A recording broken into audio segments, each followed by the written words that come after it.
This video is brought to you by Altium 365, where the world designs electronics, and Octopart, the fastest search engine for electronic parts.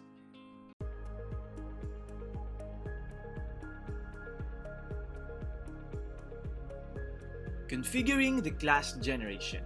The class generation tab in this project options dialog is used to configure what types of classes are generated from the design. The comparator and the eco generator tabs are then used to control if classes are transferred to the PCB.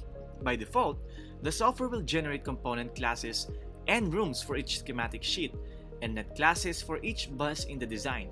For a simple single sheet design such as this, there is no need to generate a component class or a room. Ensure that the component class checkbox is cleared. Doing this will also disable the creation of a room for that component class. Now, take note that this tab of the dialog also includes options for user-defined classes.